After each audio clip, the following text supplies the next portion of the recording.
Stand across the street from 301 Mission in San Francisco and look up. 58 floors of blue-grey glass, 645 feet of what was once called the most coveted address west of Manhattan. When it opened in 2009, units here sold for as much as $10 million. The penthouse buyers included a former NFL quarterback and one of the founders of a major venture capital firm. The marketing called it the safest, most luxurious tower in San Francisco. The developers said it was built like a tank. It was not built like a tank. It was built on sand. And right now, today, it is sinking into the earth while leaning further away from straight up with every single year. This is the story of the Millennium Tower, the building that cost $600 million to build, generated $750 million in sales, and is now the single most expensive engineering catastrophe in the history of San Francisco real estate. And the most disturbing part is that almost nobody who bought into this building knew what they were buying until it was already too late. Before we get into how a 60-story skyscraper starts sinking into the ground, you need to understand one decision made before a single floor was poured. Every super tall building needs a foundation. Most buildings this tall get anchored straight down into bedrock, the solid rock layer deep underground that does not move, does not compress, and does not shift. The Millennium Tower's foundation, however, was not drilled into bedrock. Instead, the engineers used a mat foundation resting on piles that were driven 60 to 90 feet down into deep, dense sand. Not rock, sand. At the time, this was technically allowed. San Francisco's building code did not require towers to anchor into bedrock, and anchoring into bedrock would have only added roughly $4 million to the total cost of construction. $4 million on a project that would eventually generate $750 million in sales.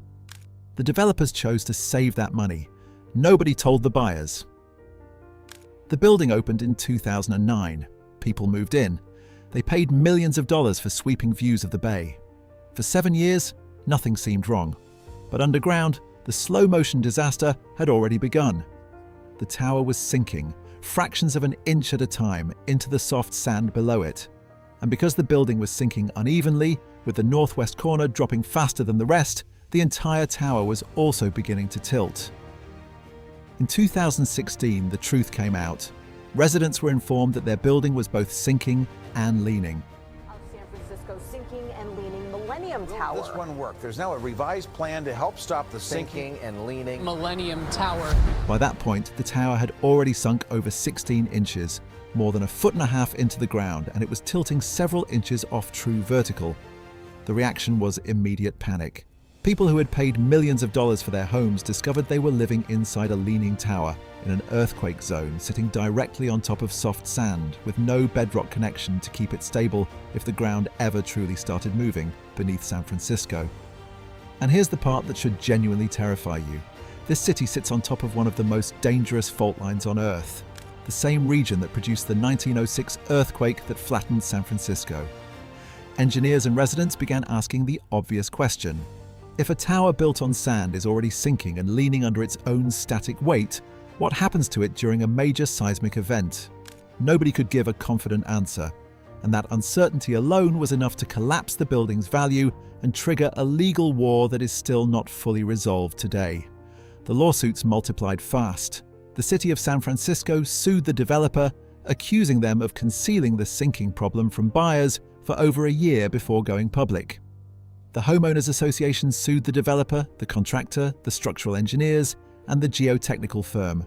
Eventually, more than 200 separate lawsuits were tangled together in San Francisco's Superior Court. The developer blamed a nearby construction project, the Transbay Transit Center, claiming the massive excavation next door had triggered the sinking. The Transit Authority denied it. Everyone pointed fingers. Meanwhile, the building kept sinking. Engineers eventually proposed a fix, a massive underpinning project. 52 new steel piles, driven 250 feet down through the sand, straight into bedrock, then tied into the building's existing foundation. The idea was to gradually pull the sunken side of the tower back up over roughly a decade as the building re-anchored itself to solid rock. The price tag for this fix alone was estimated at $100 million. Not to build the tower, just to stop it from sinking any further. Construction on the fix began in 2020, and then something went badly wrong. After dozens of the new piles had already been installed, monitoring equipment detected that the building had suddenly sunk an additional inch on one side. One single inch at the foundation translated into roughly 5 additional inches of lean by the time you measured it at the top of the 58th floor. The fix that was supposed to stabilize the tower appeared to be making it worse. City officials halted construction entirely while engineers scrambled to understand what had happened. By this point, the tower had sunk and leaned far beyond its original numbers. Today, the building leans roughly 29 inches at the top, nearly 2.5 feet off vertical, and continues to be one of the most closely monitored structures in the entire country. Engineers check it constantly. Every fraction of an inch is logged, and the building's problems didn't stop at the foundation. As the tower kept tilting, the angles of the plumbing lines running through it began to shift just enough to disrupt proper drainage. Residents started reporting sewage backups. One owner came home to find his kitchen sink overflowing with what tests later confirmed was contaminated wastewater. The building blamed residents for flushing the wrong items. Residents blamed the lean. Separately, windows on multiple high floors broke loose during storms and plunged dozens of stories down, smashing into the street and shattering glass on a neighboring tower across the road. No one has been killed yet.